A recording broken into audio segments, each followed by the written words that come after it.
প্রিয় বন্ধুরা, আমরা মাছরাঙা সিকিউরিটি সার্ভিস লিমিটেড ও কন্ট্রাক্ট ক্লিন সার্ভিস লিমিটেড ব্যবস্থাপক পরিচালক হেমায়েত হোসেন ফারুকের অসীম দুর্নীতি, অনিয়ম, নির্যাতন দিশাহারা হয়ে পড়েছে। খুলনায় স্বাস্থ্যসেবা খাতের আউটসোর্সিং কর্মচারী নিয়োগে অনৈতিক অর্থ আদায়, খেয়াল খুশিমতো চাকরিচ্যুত ও বেতন না দেওয়ার অভিযোগে সংবাদ সম্মেলন করা হয়েছে। শনিবার বেলা 11:30টায় খুলনা প্রেসক্লাবের সম্মেলন কক্ষে এ সংবাদ সম্মেলন অনুষ্ঠিত হয়। জানা গেছে, সরকারি স্বাস্থ্যসেবা প্রতিষ্ঠানগুলোতে চরম জনবল সংকটের কারণে স্বাস্থ্যসেবা ব্যাহত হওয়ায় ঠিকাদারের মাধ্যমে সরকার অস্থায়ী ভিত্তিতে ওয়ার্ড বয়, আয়া, পরিচ্ছন্নতা কর্মী, নিরাপত্তা প্রহরী ও মালি পদে কর্মচারী নিয়োগ দিয়ে থাকে।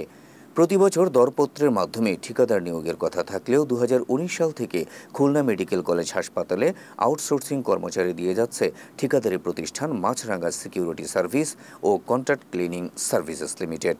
এই দুই প্রতিষ্ঠানেরই ঠিকাদার হেমায়েত হোসেন ফারুক একাধিকবার তার বিরুদ্ধে দুর্নীতি ও নিয়মের বিষয়ে খুলনা মেডিকেল কলেজ হাসপাতালের পরিচালক, কলকারখানা ও প্রতিষ্ঠান পরিদর্শন অধিদপ্তর এবং পুলিশকে জানানো হলেও গোপনে তার প্রতিষ্ঠানের কাজের মেয়াদ বৃদ্ধি করা হয়েছে। সংবাদ সম্মেলনে বক্তারা ঠিকাদার হেমায়েত হোসেন ফারুক ও ঠিকাদারি প্রতিষ্ঠান মাছরাঙা সিকিউরিটি সার্ভিসেস এবং কন্ট্রাক্ট ক্লিনিং সার্ভিসেস লিমিটেডের অনিয়ম দুর্নীতির তদন্ত করে তাদের বিরুদ্ধে উপযুক্ত আইনি ব্যবস্থা নেওয়ার জোর দাবি জানান। এতে লিখিত বক্তব্য পাঠ করেন আয়া লিজা আক্তার। এ সময় ওয়ার্ড, আয়া, পরিচ্ছন্নতা কর্মী সহ অন্যান্য কর্মচারীরা উপস্থিত ছিলেন। ইতিমধ্যে ঠিকাদারের এই সকল অনিয়ম খুলনা মেডিকেল কলেজ কর্তৃপক্ষ, শ্রম অধিদপ্তর, শ্রম আদালত, সোনারাঙ্গা থানায় বৈষম্য বিরোধী ছাত্র আন্দোলন খুলনা বিশ্ববিদ্যালয়ের ছাত্র সমন্বয়কের নিকট লিখিত অভিযোগ। আমরা মানববন্ধন কর্মসূচি পালন করেছি, যা বিভিন্ন পত্রিকায় প্রচারিত হয়েছে। এতে জায়গায় অভিযোগ দেওয়ার পরেও অদৃশ্য ক্ষমতার জন্য আমাদের কোনো সুরাহ না পেয়ে আপনাদের ষড়যন্ত্র পূর্ণ হয়েছে। আমরা শোষিত, আমরা নির্যাতিত, আমরা ভুক্তভোগী।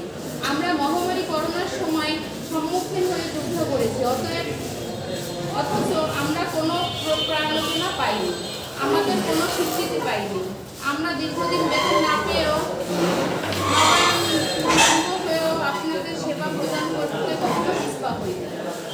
আমরা আপনাদের সামনে হাজির হয়েছি, আশা করি আপনাদের লেখানির মাধ্যমে যাতে আমাদের পাওনা বকেয়া বেতন ও ঠিকাদারের বিরুদ্ধে দুর্নীতি বিচার পেতে পারি, আমাদের পাশে দাঁড়ান অনুরোধ করছি। প্রিয় সাংবাদিক বন্ধুরা, এছাড়াও আমার এই সংবাদ সম্মেলনের মাধ্যমে আমরা ন্যায্য পাওনা দাবিতে আজ দেশের বৃহৎ রাজনৈতিক দল বিএনপির মহানগরীর কাছে লিখিত আবেদন করব। আগামী 7 অক্টোবর হাসপাতাল সম্মুখে মানববন্ধন, 9 অক্টোবর বিভাগীয় কমিশনারের মাধ্যমে প্রধান উপদেষ্টা বরাবর স্বরলিপি পেশ এবং 13 অক্টোবর হাসপাতাল ক্যাম্পাসে আমরা অনশন কর্মসূচি ঘোষণা করছি। প্রিয় বন্ধুরা, সাংবাদিক বন্ধুরা, এতক্ষণ ধৈর্য ধরে আমাদের জীবনের গল্প শোনার জন্য আপনাদের কাছে